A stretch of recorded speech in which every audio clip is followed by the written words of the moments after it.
Welcome to my discussion on The Orphanage by the Lake by Daniel G. Miller. We will definitely break down the ending, the twists, and all kinds of different spoilers within the story. So if that's something you're looking for, stick around. If you are looking for a spoiler-free review, you can check out the linked video. Otherwise, let's get into it. Okay, we are now in the spoiler section. And I'm going to start where I kind of just left off Hazel. I just found her to be so annoying and near unbearable. Constantly complaining, constantly judging other people, constantly whining about her, position as a private investigator, yet, we see her not answer client calls. We see her miss meetings with her client.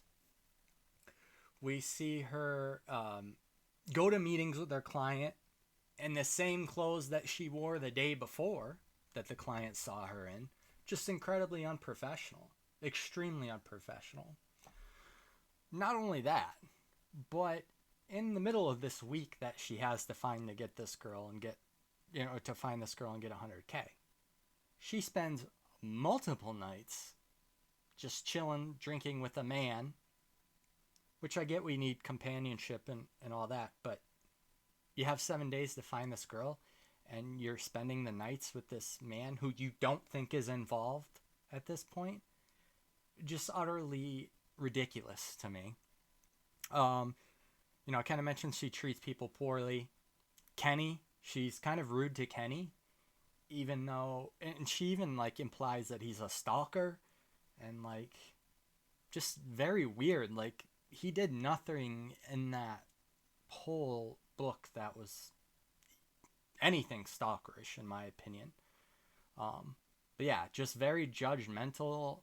I get she has trauma in her past. She was just super unlikable to me. And then Andrew, Thomas, and Sonia. I mean, Andrew is just so perfect and just the most perfect person that's ever existed. It's like hitting me over the head and be like, well, this guy's evil. No doubt about that.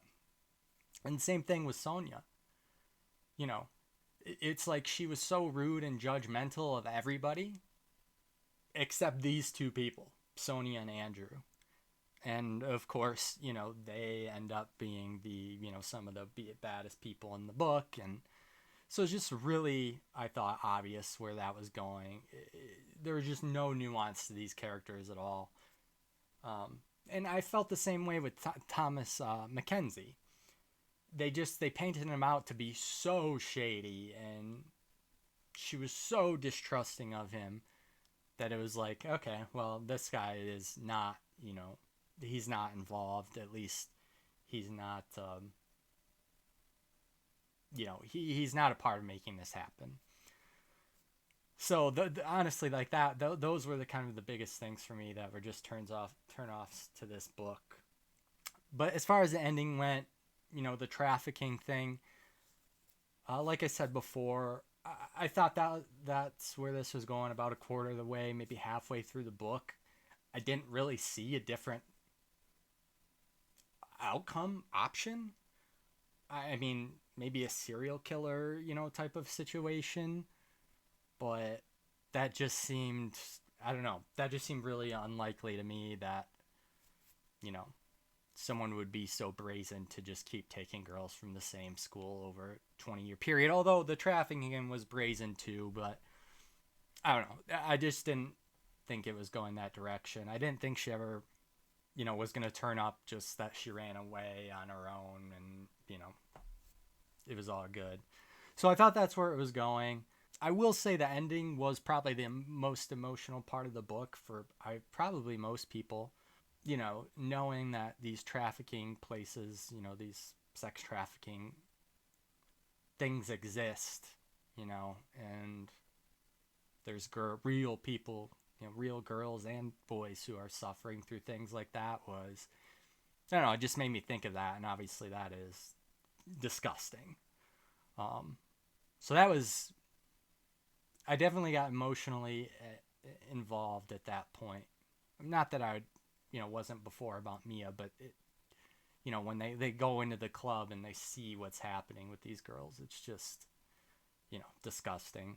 And then, Kenny coming to the rescue at the end. I don't know. I don't know if I'll really say I saw it coming, but I liked Kenny coming to the rescue and getting his moment, even though, if, Hazel would have basically called him a stalker if she wasn't about to be murdered. But, um, yeah. So that's kind of where I am on the book. Like I said, pretty predictable in my opinion, but I'm really interested to hear what you guys have to think about the book. Am I being too harsh on Hazel? What did you guys think about her? Because um, she just drove me up the wall the entire book. But maybe I'm just being a little bit harsh. So let me know what you guys think of the book in the comments. And yeah, if you enjoyed this, appreciate if you could like and subscribe. I'll definitely be doing more. And I will talk to you all soon.